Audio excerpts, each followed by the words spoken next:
You can really stretch out the pork tenderloin also and make, you know, a small piece like this into something substantial. It's like magic. I also like don't even need 2 whole pork tenderloins to feed my family for this because it does stretch out so far. I like to cut them in little medallions, and then I'll save these kind of end pieces and do like a stir fry. You know, I like to freeze things.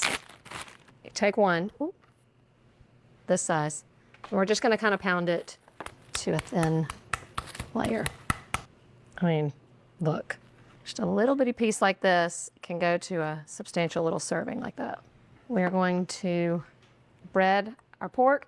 Listen, my grandmother and most Italians that I know, they don't do flour, egg, and breadcrumbs. They just do egg and breadcrumb, and it works. So that's what I do. So, eggs. Add in just a splash of milk and a little salt here. Okay, and in this bowl, Italian-style breadcrumbs. Could also mix a little panko here with some grated Parmesan cheese. I'm gonna do just a little bit of salt because you already got salt in the cheese and in the breadcrumbs. And then lots of pepper. All right, you know the drill. Egg, breadcrumbs. These are so thin, like you don't need a big, thick coating because then you get more breading than meat, and that's not the goal. I like to have them all ready because they don't take long to cook at all. Kind of like to press the breadcrumbs down. Like I said, you don't need a thick coating. Just this thin coating is going to get nice and crispy when we cook it up. It's no deep frying. It's just a quick little swim in this pan. And because these are so thin, they cook up in no time. This is a dinner you can definitely have on the table in 30 minutes or less. I'm also going to cook up some quick polenta. Any sort of quick kind of pre-made side is perfect for this also. I'm going to flavor the oil a little bit with some smashed garlic. And you'll also be able to tell when your oil's ready when these start sizzling. Just want it to be fragrant.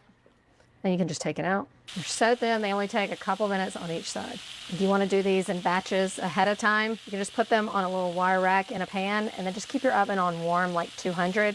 And then you can just leave them warm while you prepare everything else for dinner. When you see that it's cooked up about 2/3 or almost all the way up the sides, then that's time to flip. It usually cooks for an extra minute or so longer on the first side than it does on the second side. You really want to set that color and crispness. The cheese also gets good and crusty on there, plus it adds the best flavor. See, contrary to what people think, it really doesn't take much oil at all to cook these. When it's browned on that other side, you're good. All right, we've got our cutlets. I'm going to show you my favorite way to serve these for dinner. We're going polenta because you get a little bite of fried pork with this creamy polenta, and it's the perfect bite. I didn't do the test. Let me show you how good these are. We didn't need a big, huge thing of breading. That's perfect. And then a little bit of freshness to cut through. This is just a simple arugula salad, some lemon juice, olive oil, Parmesan cheese, salt and pepper. I mean, that is restaurant quality dinner right there on the table in half an hour. Cooked all the way through in, what, 3 minutes? Build the perfect bite.